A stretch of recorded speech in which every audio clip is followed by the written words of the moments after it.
He has got all India rank 9 in IIT jam 2022 and आप लोग जो prepare कर रहे हो आईआईटी जैम के लिए, अभी आपका जो सपना होगा आईआईटी बॉम्बे होगा, या हो सकता है आप रिसर्च में जाना चाहते हैं, हार्डकोर रिसर्च में, हो सकता है आपको आइजर्स में, नाइजर में, आईएससी में, ऐसे इंस्टीट्यूट में भी जाना हो। तो here you have a person who is right now at IIT Bombay. हम इस पॉडकास्ट में आईआईटी बॉम्बे में उसकी लाइफ के बारे में डिस्कस करेंगे, हाउ ही प्रिपेयर्ड, उसकी पूरी जर्नी जो अभय की रही है 3 महीने पहले एग्जाम के, जहां अभी हम इस पॉइंट पे हैं। तो जो एक बच्चे के अंदर स्ट्रेस होता है, अंदर से डिमोटिवेट फील करता है इंसान, या फिर पढ़ने का मन नहीं करता, बहुत सारा बैकलॉग इकट्ठा हो जाता है, और इसी तरह से मतलब एक छोटा सा पुश और मेंटरशिप की जो नीड होती है ना, वो मोर देन 50% प्रिपरेशन को कवर कर देती है। So that mentor for you is going to be Abhay from IIT Bombay, having all India rank 9। So Abhay, thank you so much for coming in this podcast. Welcome. बढ़िया, मुझे तो अच्छा लग रहा है। तो अबे टेल मी कि तुमको मास्टर्स क्यों करना था? तुमने आईआईटी जैम का एग्जाम क्यों दिया? क्योंकि कई लोग होते हैं जो जनरली जॉब को प्रीफर करते हैं, बट तुम अभी मास्टर्स कर रहे हो। जैसे मेरी स्टार्टिंग जो जर्नी है वो 12th से शुरू हुई। सब बच्चों की तरह मैं भी बीटेक करना चाहता था, मुझे भी जेईई का पेपर देना था।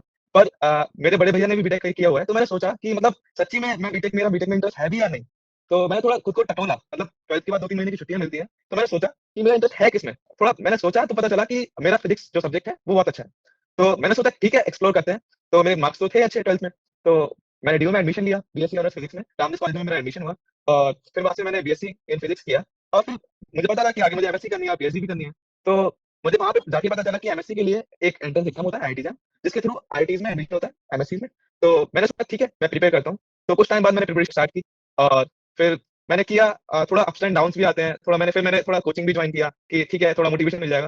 क्योंकि जो कोचिंग होती है ना, वो आपको सिखाने के लिए होती है, मैं मानता हूँ, पर आपको सही टाइम पे सही डायरेक्शन देने के लिए कोचिंग बहुत बड़ा रोल प्ले करती है। ठीक है, तो ठीक है, मैंने कोचिंग ज्वाइन की, फिर वहां से मैंने काफी कुछ सीखा। और फिर लॉकडाउन हुआ, लॉकडाउन में मैंने काफी कुछ सीखा, क्योंकि जो मेरी पहले से जो वीक सब्जेक्ट्स थे, एक्चुअली मेरा मैकेनिक्स अच्छा नहीं था, तो मैंने मैकेनिक्स पे थोड़ा जोर दिया, और वो अच्छा हुआ मेरा। और इतना अच्छा हो गया कि मेरी मतलब जो मैकेनिक्स के जो टेस्ट होते थे उसमें मेरी रैंक 1 आती थी अपनी कोचिंग में टेस्ट सीरीज में। तो वहां से ये जर्नी शुरू हुई, और फिर मैंने आईआईटी जैम का एग्जाम दिया। उससे पहले टीआईएफआर का भी एग्जाम हुआ था, तो उसके लिए मैंने प्रिपरेशन नहीं की थी, पर टीआईएफआर में भी हो गया। और जैम का जब एग्जाम हुआ, उसके बाद जब रिजल्ट आया तो मेरी ऑल इंडिया रैंक 9 थी। तो उसके बाद मैंने जेस्ट का भी एग्जाम दिया, तो जेस्ट में भी हो गया। तो ये तीनों एग्जाम क्वालिफाई हो गए, और उसके बाद टीएफआर का भी इंटरव्यू का कॉल आया था, तो टीएफआर का इंटरव्यू दिया, उसका भी हो गया, उसमें भी सिलेक्शन हो गया टीएफआर मूवमेंट में। तो इस हिसाब से फिर मुझे मेरे पास 3 ऑप्शन आ गए कि मुझे कहाँ जाना है। आईएससी में भी हो गया था, तो ऑप्शन थे मेरे पास। तो एक्चुअली मुझे थोड़ा रिसर्च का एक्सप्लोर करना था, क्योंकि मैंने जो टीएफआर का जो इंटरव्यू था उसमें उन्होंने उससे पहले वो मांगते हैं कि तुम्हें कौन सी फील्ड में जाना है, तो मैंने न्यूक्लियर पार्टिकल फिजिक्स भर दिया था। पर मुझे एक्सप्लोर करना था कि और भी फिजिक्स की फील्ड्स में क्या क्या काम होता है, तो यहाँ पे आया मैं, और अभी चल रहा है, अच्छा चल रहा है। Wow, that's really awesome. मतलब तुम्हें आईएससी, टीआईएफआर, आईआईटी सभी कुछ मिल रहा था, बट आईएससी क्यों छोड़ा? लाइक टीआईएफआर तो फिर भी अच्छा आईआईटी में लगता एक्चुअली है। इंटीग्रेटेड पीएचडी होता है, तो हाँ। इसलिए तो मुझे साथ एक्चुअली क्या था, मुझे साथ एक इन्वेस्ट करने भी नहीं थे। मुझे नहीं लगता कि बचत रहता है, और मेरा प्लान था कि एक्चुअली मुझे पीएचडी बाहर से करनी चाहिए, फॉरेन से। तो मैंने सोचा कि जरूरी नहीं है, टीआईएफआर में तो मैं दोबारा जा सकता हूँ, अगर एक बार एग्जाम क्रैक किया तो मैं दोबारा कर सकता हूँ। एग्जाम से तो हमें डरना नहीं चाहिए, कि अगर मेरा सब्जेक्ट अगर मैं फिजिक्स में आया हूँ तो बिल्कुल भी डरना नहीं चाहिए। तो आई थिंक तो मैंने आईआईटी में चूज किया एक्सप्लोर करने के लिए। बढ़िया। तो कैसा लगा जब तुम्हारा आईआईटी बॉम्बे में हो गया? मुझे तो बहुत अच्छा लगा, काफी मेरे पेरेंट्स भी बहुत खुश हुए थे कि कोई मतलब ऐसा कोई भी नहीं है, मतलब मेरी फैमिली में भी जो आईआईटी वगैरह में एडमिशन लिया हो, मैं ये पहला हूँ जिसमें एडमिशन लिया आईआईटी बॉम्बे में। सो अबे ये बताओ कि जब तुम प्रिपेयर कर रहे थे, तो लास्ट के जैसे 3 मंथ, अभी 2.5 या 2 महीने बचे हुए हैं आईआईटी जैम के एग्जाम के लिए, तब तुम्हारा क्या लेवल था? और तुम्हारा जो इमोशनल रोलर कोस्टर होता है ना, आदमी कभी मोटिवेटेड होता है, कभी डिमोटिवेटेड होता है, कभी नंबर आते हैं, कभी नहीं आते, तो क्या हाल था तुम्हारा एग्जैक्टली 2 से 3 महीने जैम एग्जाम के? एक्चुअली जब 2 से 3 महीने बचे थे, तो मैं काफी नर्वस था कि होगा या नहीं होगा। थोड़ा हो जाते हैं, सारे नर्वस हो जाते हैं। तो ठीक है, मैंने टेस्ट सीरीज लगानी शुरू की, तो टेस्ट सीरीज में मेरे ठीक मार्क्स आ रहे थे, पहले थोड़े कम थे, फिर थोड़ा टाइम हुआ तो और अच्छे हो गए। तो मैं अपनी कोचिंग में फर्स्ट या सेकंड रैंक पे आने लगा, धीरे-धीरे। तो फिर फर्स्ट या सेकंड में रैंक रही, फिर मुझे क्या मोटिवेटेड रहा कि अच्छा हो जाएगा मेरे से। और जब मैंने पेपर दिया, पेपर देके आया, तो मैं फुली सैटिस्फाइड था अपने पेपर से कि जो मैं करके आया हूँ अच्छा करके आया हूँ। और जब मैंने पेपर दिया था, मैंने जो अटेम्प्ट किया था, मैंने 99 मार्क्स का अटेम्प्ट किया था, और मुझे श्योर था कि 95 नंबर्स आ जाएंगे मेरे। पर छोटी-छोटी मिस्टेक्स आई और मेरे 84 नंबर आए। तो मतलब ठीक था। और मैंने जब एग्जाम दिया था, तो एक्चुअली मैंने आधे घंटे पहले खत्म कर लिया था सब कुछ, तो मुझे तो कोई प्रॉब्लम नहीं हुई थी। वाह, वाह!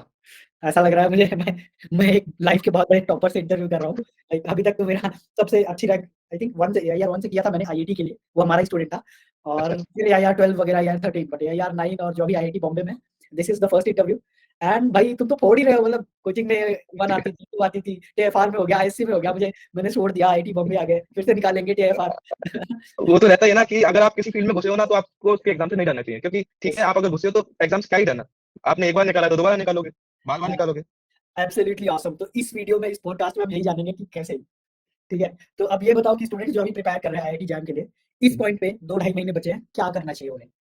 मेरे हिसाब से तो 2 ढाई अगर महीने बचे हैं, तो आपको एक एक प्रॉपर टाइम टेबल बनाना चाहिए। जिस जिस जो टाइम टेबल हो, एक रेगुलर टाइम के बाद जैसे आप एक दिन मुझे 2 सब्जेक्ट रिवाइज़ करने हैं, फिर अगले दिन मुझे 2 सब्जेक्ट रिवाइज़ करने हैं। क्योंकि अगर आप ऐसा नहीं करते हैं ना, तो क्या होता है आपने एक सब्जेक्ट पढ़ा, उसके 1 महीने बाद आप उस सब्जेक्ट को उठा रहे हो, तो कनेक्शन टूट जाता है और काफ़ी सारी चीज़ें आप भूल जाते हो। और मेरे हिसाब से ये भी होना चाहिए कि जब आप प्रिपरेशन कर रहे हो, तो आपको एक शॉर्ट नोट्स बनानी चाहिए, जिसका आप रिवीजन रोज़ रोज़ करो। फॉर्मूला नोटबुक बनानी चाहिए, जिसका आप रिवीजन नोट्स रोज़ करो। और जब आप असाइनमेंट्स या फिर शीट्स कर रहे होते हैं, तो कुछ क्वेश्चन्स को मार्क कर लें, जो आपको नहीं आए, ठीक है? तो बाद में आपको उन क्वेश्चन्स को लगाना चाहिए और जब ये सारी चीज़ें आपकी हो जाएँ, पूरी तरीके से कंप्लीट हो जाएँ, फिर आपको टेस्ट सीरीज़ देनी चाहिए।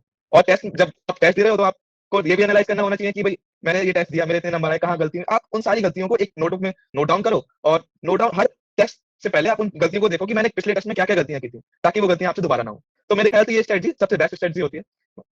एब्सोल्युटली लाइक अभी 1 मिनट में तुमने 3-4 ऐसी चीज़ें बोल दी ना, जिसको सिर्फ़ स्टूडेंट सिर्फ़ इन्हीं 3-4 चीज़ों को करे ना, तो लाइक ज़मीन-आसमान का फ़र्क आ सकता है उनके हाँ रैंक्स पे जी। और मार्क्स पे। तो अबे अभी काफ़ी स्टूडेंट्स का बैकलॉग चल रहा होगा, उनका सिलेबस खत्म नहीं हुआ होगा, आगे उनका हो सकता है किसी कोचिंग में उन्होंने जॉइन कर रखा है, बट वो वाले मतलब मेंटर्स या टीचर्स बहुत आगे बढ़ा चुके हैं, उनका तो पिछले का ही क्लियर नहीं हुआ कॉन्सेप्ट। इसके कारण उनके नंबर नहीं आ रहे हैं, नंबर नहीं आ रहे हैं इसलिए वो डिमोटिवेटेड फ़ील हो रहे हैं, राइट? हुँ। तो ऐसे स्टूडेंट्स को क्या करना चाहिए इस पॉइंट ऑफ टाइम पे? प्रैक्टिस पे ध्यान दें या सिलेबस कवर करने पे ध्यान दें? लेकिन अगर सिलेबस खत्म किए, तो फिर क्वेश्चन की प्रैक्टिस नहीं हो पाएगी। और या तो फिर इम्पोर्टेंट चीज़ों पे ध्यान दें या लेस इम्पोर्टेंट चीज़ों पे छोड़े, तो व्हाट डू यू थिंक? जो आपने लास्ट पॉइंट बोला ना कि मोस्ट इम्पोर्टेंट या फिर लेस इम्पोर्टेंट, वो उन्हें ध्यान में रखना चाहिए, क्योंकि अगर उनका सिलेबस काफ़ी रह गया है, तो उन्हें थोड़ा देखना चाहिए कि पेपर में मेजर पोर्शन किससे आता है। जस्ट लाइक जो क्लासिकल मैकेनिक्स है, मैथमेटिकल फिजिक्स है और ईएमटी है, इससे हमारा जो पोर्शन रहता है थोड़ा पेपर में ज़्यादा रहता है। तो मेरे हिसाब से पहले उन्हें वो कवर करना चाहिए, फिर बाकी जो रह गया बाद में कर सकते हैं। मतलब इतना इम्पोर्टेंट नहीं है और आप ज़रूरी नहीं है कि आप सारा करोगे तभी आप पेपर में अच्छा कर पाओगे। आप अगर 1-2 सब्जेक्ट छोड़ भी दोगे ना और जितने आपने सब्जेक्ट किए हैं, वो आप अच्छे से करके जा रहे हो, तो आप पेपर में अच्छा कर सकते हैं। सो उनको कहाँ ध्यान देना चाहिए? अभी थ्योरी पे ध्यान दें या फिर प्रैक्टिस पे ध्यान दें? क्या करें? थ्योरी और मैंने बोला ना कि आपका अगर ज़्यादा सिलेबस बचा हुआ है, तो आप अपनी थ्योरी के साथ-साथ क्वेश्चन्स पे लगाएँ। और रही आपकी मार्क्स की बात, तो मार्क्स की चिंता तो बिल्कुल भी नहीं करनी चाहिए, क्योंकि जो मार्क्स हैं, वो आपके जो टेस्ट के मार्क्स आपके कोई नहीं देखने वाला। फाइनल एग्ज़ाम जो होगा, वही देखने वाले हैं, ठीक है? तो आपको ये नहीं देखना चाहिए कि भई मुझे इस टेस्ट में मेरे कम नंबर आ गए, इस टेस्ट में कम आ गए, इस टेस्ट में ज़्यादा आ गए, क्योंकि नंबरों से फ़र्क नहीं पड़ना चाहिए। ओके, ऐसा सोचना चाहिए कि मुझे एक टास्क मिला हुआ है जिसमें कुछ क्वेश्चन्स हैं और एक टाइम है, इस टाइम में मुझे अटेम्प्ट करने हैं। मुझे ये नहीं सोचना चाहिए कि मेरे इतने नंबर आने चाहिए या फिर मार्क्स कम आए तो डिमोटिवेट हुआ। अगर आप ऐसा करेंगे तो बिल्कुल भी डिमोटिवेशन नहीं आएगा। हुँ, हुँ। तो मेरे हिसाब से ये स्ट्रैटेजी ठीक रहती है। तो अच्छा अपना थोड़ा लाइफ एट आईआईटी बॉम्बे पहले डिस्कस करते हैं, ठीक है? तो जब तुम शुरू में आईआईटी बॉम्बे में आए, तो कैसा लगा? कुछ एक्सपीरियंसेस बताओ, स्टोरीज़ बताओ, कैसे तुम्हें रूम अलॉट हुआ? फिर तुम कहाँ-कहाँ घूमे? क्लासेस के बारे में, लैब के बारे में? एक्चुअली जब मैं आया था यहाँ पे आईआईटी में, तो मेरे साथ पापा भी थे और मेरे बड़े भाई भी थे। तो सबसे पहले मुझे हॉस्टल अलॉट हुआ था एच4 और उसमें केवल एक ही रूम बचा था जब मैं आया था, क्योंकि मुझे अपने फ्रेंड के लिए वेट करना पड़ा था। और तो ठीक है, मुझे उसके साथ रूम लेना था। तो जब मुझे वो रूम मिला और मैं अंदर गया, तो उस रूम के अंदर एक चिड़िया का घोंसला रखा हुआ था। अब पापा कह रहे कि यहाँ पे स्मेल भी आ रही है कि और यहाँ पे चिड़िया का घोंसला वगैरह सब रखा हुआ है, मैं इसमें तो रहने नहीं दूँगा तुम्हें। मेरा भी मन नहीं था कि क्या रूम है, ठीक है? तो उसके बाद मैंने थोड़ा वेट किया और दूसरे हॉस्टल में मेरा पहले फर्स्ट रूम मिल गया था। तो मेरा वहाँ पे अलॉट हो गया, रूम अलॉट हो गया और जिस फ्रेंड के साथ मैं रहने वाला था, एक्चुअली मैं एक मेरा फ्रेंड है जो मेरा रूममेट है, मैं 3 साल से उसके साथ ही पढ़ रहा हूँ। बीएससी मैंने उसके साथ की, प्रिपरेशन भी साथ की और हमारी रैंक भी सिमिलर आई, कोई ज़्यादा अंतर नहीं आया, मेरी 9 आई, उसकी 12 आई और अभी भी हम दोनों रूममेट ही हैं। तो मुझे उसके साथ रहना था, तो मैंने ये सब किया और बाकी यहाँ पे अगर लाइफ़ की बात की जाए, तो सारे एकेडमिक्स के बारे में तो मतलब ज़्यादा कुछ नहीं कह सकते, क्योंकि केवल हमें एकेडमिक्स पे ध्यान देना भी नहीं चाहिए, क्योंकि अगर आपको अगर किताब ही पढ़नी है, तो आप अपने घर पे रहो।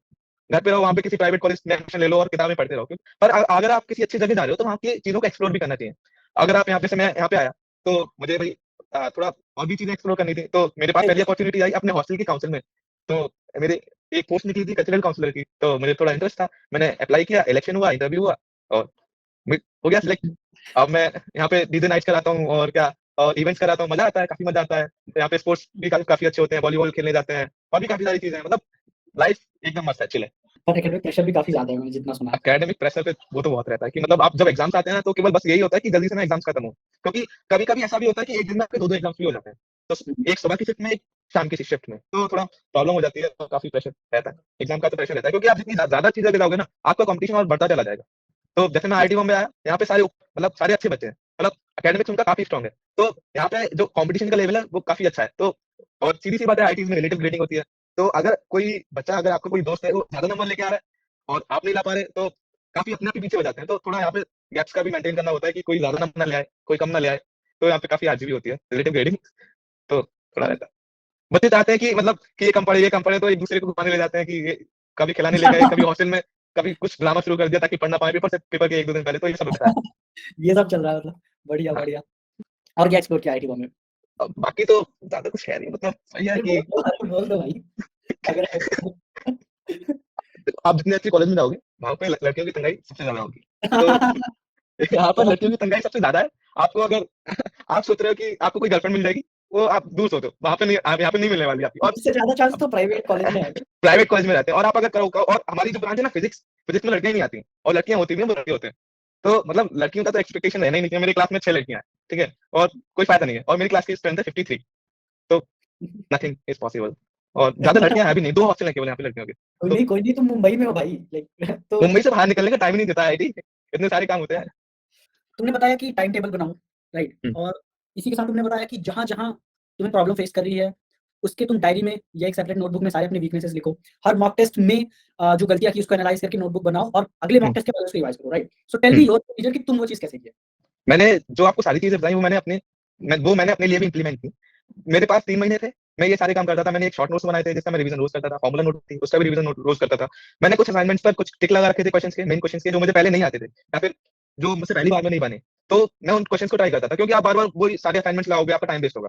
तो वो सारी क्वेश्चंस मैं करता था। तो एग्जाम जब टेस्ट होते थे, तो मैं एक एक टेस्ट, जब मेरा टेस्ट 1 घंटे का, सपोज 1 घंटे का है, तो मैं 1 घंटा उसके एनालिसिस में भी लगाता था कि मेरी क्या क्या गलतियां रह गई, ताकि मेरी वो गलतियां अगले टेस्ट में ना हो। तो ये सारी चीजें मैं अपनी प्रिपरेशन के टाइम पे भी करता था। ये गलतियाँ स्टूडेंट्स करते हैं एक्चुअली, वो मॉक टेस्ट दे देते हैं और एट द एंड उनको हम्म, बस नंबर से मतलब होता है, व्हिच हाँ, इज़ ऑपोजिट एक्चुअली। नंबर की जगह तुमको गलतियों पे ध्यान देना है, राइट? हाँ, क्योंकि मॉक टेस्ट का एम, अभी तो तुम मॉक टेस्ट दे रहे हो, तुम्हारा सिलेक्शन नहीं हो रहा है वहाँ पास। तुम्हारा हम्म, एम है कि जितनी गलती हो सके तुम्हें पता चल जाए, ताकि तुम हम्म, एक्चुअल एग्ज़ाम में ना करो। हम्म। बट स्टूडेंट्स का माइंडसेट बिल्कुल उल्टा होता है, and that's where we need mentors. Now tell me one thing कि one most effective thing that you will recommend, क्योंकि बहुत सारी चीज़ तुमने बोला, टाइम टेबल भी स्टूडेंट्स फॉलो नहीं करते। टाइम टेबल हम्म, कभी आदमी संदीप महेश्वरी का वीडियो देख लिया, बढ़िया से टाइम टेबल बनाया, अब तो फोड़ देंगे अगले 3 महीने, हम्म। इस डेट तक सिलेबस खत्म होगा, इस डेट तक मॉक टेस्ट हो जाएँगे, ऐसे-ऐसे इम्प्रूवमेंट, बट वो होता नहीं है। तो ऐसे स्टूडेंट्स को क्या करना चाहिए? ऐसे स्टूडेंट्स को थोड़ा मोटिवेशन की तो कोई ज्यादा जरूरत नहीं होती, क्योंकि आप अगर अपने दोस्तों को देखोगे, तो आपको पता चल जाएगा कि आप कहाँ खड़े हो। तो आप अगर धीरे धीरे आप जैसे ही आगे बढ़ते जाओ, आप अपने आगे वाले को देखोगे, आगे वाला कहाँ है। तो आप अपने आप को कंपेयर कर पाओगे कि आप कहाँ खड़े हो। तो आप जब ये चीज देखोगे ना, तो आपके अंदर अपने आप से ही थोड़ा थोड़ा कंपटीशन की भी बात आती है, जब आपका दोस्त ज्यादा अच्छा कर रहा होता है और आप नहीं कर रहे होते। तो जब ऐसा होता है ना, तो ऑटोमेटिकली आपके मार्क्स बढ़ने लगते हैं, और आप थोड़ा, आपका जो प्रिपरेशन होती है वो अच्छी होने लगती है। तो मेरे हिसाब से ये सब सही रहता अबे, तो तुमने भी कई गलतियाँ हो सकता है कि अपने प्रिपरेशन में, हर इंसान करता है। सो है। Tell me about some of the mistakes you did during your preparation and you think students को तो नहीं करनी चाहिए। मैंने आपको लास्ट पॉइंट बताया था कि मैं जब अपनी मॉक टेस्ट देता था, तो अपनी गलतियों का एनालिसिस करता था। मेरे साथ वही चीज एग्जाम में हुई। मैंने क्या किया, मैं 99 मार्क्स का अटेम्प्ट किया, और मेरे जो नंबर थे वो 84 आए। वो जितने भी नंबर्स कटे, मेरे केवल गलतियों पे कटे। ठीक है, तो मेरे नंबर्स कितने कटे, 15 नंबर्स मेरे केवल गलतियों में कटे। अगर मैं वो गलतियां नहीं करता, तो मेरे मार्क्स नहीं कटते। और अगर मैं, ऐसा हो सकता था कि अपना पूरा पेपर अटेम्प्ट करने पे ज्यादा ध्यान ना देता, मैं 90 मार्क्स का अटेम्प्ट करके आता, और वो पूरा ठीक करके आता, तो हो सकता था कि मेरी रैंक 9 की जगह रैंक 1 होती। तो मेरे साथ ये गलती रही, तो मैं चाहता हूँ कि आपके साथ भी ये गलती ना हो। So what do you recommend, what steps to take? जितना भी आप कर रहे हो, वो आप थोड़ा देखो कि आप ठीक कर भी रहे हो या नहीं कर रहे हो। इट डजंट मैटर कि आप पूरा अटेम्प्ट करके आ रहे हो, आपको जरूरत नहीं है पेपर पूरा अटेम्प्ट करने की। जैसे मैंने किया, मैंने पूरा पेपर अटेम्प्ट किया, आपको जरूरत नहीं है पूरा अटेम्प्ट करने की। आप अगर 80 मार्क्स का अटेम्प्ट करके आ रहे हो, तो मेक श्योर कि आपके 80 नंबर्स आए, या फिर 80 मार्क्स का करके आ रहे हो तो 75 आए। तो आप पता चल रहा है कि आप 80 मार्क्स का अटेम्प्ट करके आ रहे हो, आपके नंबर चल रहे हैं 60, 65, 60, तो उससे कोई फायदा नहीं है। आप जितना अटेम्प्ट करके आओ, उतना ठीक करके आओ। This is a very strong point actually, क्योंकि जब भी स्टूडेंट्स होते हैं ना, परेशान होते हैं, एक तो इमोशनली थोड़ा वीक हो जाता है आदमी, डिमोटिवेटेड हो जाता है। उसके साथ ही हम हमारा जो माइंडसेट होता है इन जनरल ऐसा होता है कि और ज़्यादा कर लें, और ज़्यादा हम्म, पढ़ लें, और जल्दी कवर कर लें, और मॉक टेस्ट सॉल्व कर लें, और थ्योरी कवर कर लें। तो उसके चक्कर में कुछ भी अच्छे से नहीं हो पाता, right? Hmm, so ultimately the point you made is कि जितना कर रहे हो वो सही कर रहे हो, पहले तो ये बताओ ना, है ना? हम्म, तुम एक-एक बिल्डिंग, एक-एक लाइक एक बिल्डिंग में हर एक फ्लोर्स ऐड करते जा रहे हो, फाउंडेशन जो पिछला ऐड किया वो स्ट्रॉन्ग है या नहीं? फिर नेक्स्ट जो हम्म, ऐड हुआ वो स्ट्रॉन्ग है या नहीं? बस हम्म, बस बढ़ाना है बिल्डिंग को, ताकि अल्टीमेटली वो गिर जाए, has no point, hmm. Right? That is basically you meant, nice. अबे ये बताओ कि बहुत सारी चीज़ें हमने डिस्कस की, टाइम टेबल का, अपना डायरी मेंटेन करने का, डाउट्स का, एनालिसिस ऑफ मॉक टेस्ट। तो tell me one thing that you think ज़रूर करनी चाहिए, इवन इफ अदर थिंग्स नहीं हो रही हैं। आपको, मेरे हिसाब से आपको एक शॉर्ट नोट्स का, जो मैंने बोला था, वो जरूर बनाना चाहिए, क्योंकि आपके जब लास्ट टाइम आता नहीं है, जब 1 या 2 महीने बचे हुए होते हैं, तो आपके पास इतना टाइम नहीं होता कि आप इतने मोटे मोटे रजिस्टर्स को रिवाइज करें, और काफी सारी जो चीजें होती हैं वो आप भूल जाते हो। तो एक अच्छा पॉइंट है कि आप अ, अपने प्रिपरेशन के टाइम पे शॉर्ट नोट्स बना रहे हो या नहीं बना रहे हो, ताकि आपके प्रिपरेशन जो लास्ट टाइम है उसमें हेल्प कर सकें। फिर ये प्रॉब्लम होती है बाद में, अगर आप ऐसा नहीं करते हैं तो। ये बताओ, तुमने कभी सोचा था प्रिपरेशन के दौरान कि तुम्हारा नहीं हुआ तो क्या होगा? या ऐसी चीज़ें, ऐसे ख्याल आए थे? ये कभी नहीं आया क्योंकि तुम्हारा तो एआईआर 1 या 12, लाइक रैंक 1, रैंक 2 आता था कोचिंग। नहीं, नहीं, एक्चुअली ऐसा नहीं होता कि अगर आपके नंबर अच्छे भी आ रहे हैं कोचिंग में, तो कभी कभी ऐसा होता है कि देखो, जब आप एग्जाम में बैठे हुए होते हो, आपके पास 3 घंटे होते हैं। तो जरूरी नहीं है आपके वो 3 घंटे अच्छे हों। आप उसमें खराब, मतलब पेपर आपका खराब भी हो सकता है। आपने कितना भी पढ़ा हो, कितना भी आपका अच्छा, आपने अच्छे टेस्ट दिए हो, तो ऐसा हो सकता है कि वो 3 घंटे आपके लिए अच्छे ना रहे, और आप उसमें गलतियां कर दो। मतलब आप एट द टाइम आप सोच पा रहे हैं, नहीं सोच पा रहे हैं, आप कुछ ट्राई कर रहा है क्वेश्चन या नहीं कर रहा है, तो अच्छा माइंडसेट होना भी जरूरी होता है। तो मेरे भी मन में आता था कि हो सकता है कि कोई प्रॉब्लम ना हो जाए, कोई दिक्कत ना हो जाए, कोई हेल्थ खराब ना हो जाए पेपर के टाइम पे। तो ये सब सारी चीज़ें रहती हैं। Any motivational lines for the students? मैं तो बस यही कहूँगा कि आपके जितने बड़े सपने होंगे, उतनी ज़्यादा तकलीफें होंगी और जितनी ज़्यादा तकलीफें होंगी, उतनी बड़ी कामयाबी होगी। सो आपको डरना नहीं चाहिए, आपको कामयाबी की तरफ बढ़ते रहना चाहिए और आगे क्या होने वाला है, आपको बिल्कुल भी इसका डर नहीं होना चाहिए कि आपके साथ आगे क्या होगा। आपके साथ जो भी होगा, अच्छा ही होगा। काफ़ी अच्छा लगा। एक्चुअली सारे क्वेश्चन खत्म हो गए, ठीक है? So I hope I asked all the questions students want to know. इसके साथ ही और भी कोई क्वेश्चन है स्टूडेंट्स का, आप सभी ऑडियंस का, तो कमेंट में लिख देना, रिप्लाई कर देंगे। अगर वन मोर थिंग, हम जैसा कि आईआईटी जैम का कोर्स लाया, राइट? तो you will be studying from Abhay itself physics के लिए, ठीक है? तो अबे ये बताओ कि are you excited to teach them? कैसा लग रहा है? एक्चुअली मुझे पढ़ाने का शौक काफ़ी टाइम था और जब मैं अपनी कोचिंग पे भी था, तो जो जो वहाँ पे डाउट फैकल्टी थी, उससे ज़्यादा डाउट सॉल्व मैं करता था। क्योंकि मुझे डाउट सॉल्व करने में मज़ा आता था और पढ़ाने में मज़ा आता था। तो अब मुझे ये अपॉर्च्युनिटी मिल रही है, तो मुझे काफ़ी अच्छा लग रहा है कि मैं अपने मतलब जैसे मैं पहले करता था और मुझे फिर वैसे करने का एक अच्छा मौका मिल रहा है। तो आई एम एक्साइटेड। ये मैंने देखा है एक्चुअली, लाइक लास्ट इंटरव्यू मैंने केमिस्ट्री फैकल्टी का लिया था। वो भी अपने क्लास में अपने दोस्तों को पढ़ाता था, टीचर बोलता था। हुँ। तुमने जैसा बताया डाउट क्लियरिंग करते थे। मुझे टीचर बोलता था बाद में कि जाओ अपने अपने दोस्तों को क्लास में पढ़ाओ, क्योंकि जिनको समझ में नहीं आता था बोलते थे विवेक तुम जाके पढ़ाओ। तो वहाँ से ना जो पढ़ाने का कीड़ा घुस गया है। तो हुँ। पढ़ाने में अलग ही मज़ा आता है, लाइक कभी थक नहीं सकते पढ़ाने में, ऐसा लगता है। हाँ, बिल्कुल। हाँ, अबे tell me some of the most important topics and chapters जो तुमको लगता है कि गारंटीड है आईआईटी जैम एग्ज़ाम में और जिनको तो बिल्कुल ही नहीं छोड़ना चाहिए। मेरे हिसाब से मैकेनिक्स, एमपी और ईएमटी और आपका जो चौथा सब्जेक्ट है ऑप्टिक्स, ये इनका काफ़ी मेजर पोर्शन रहता है एग्ज़ाम में। तो ये 4 टॉपिक्स आपको प्रिपेयर करके जाना ज़रूरी होता है और ये आते ही आते हैं। अच्छे अमाउंट में आते हैं, तो अच्छा, इनको नहीं छोड़ना चाहिए। ठीक है अबे, तो बहुत अच्छा लगा तुमसे मिलके। Thank you so much for coming here. मुझे भी अच्छा लगा। हाँ, और जब स्टूडेंट्स कोर्स जॉइन करेंगे, I hope you all will see our course, link description में मिल जाएगी आप सबको, ठीक है?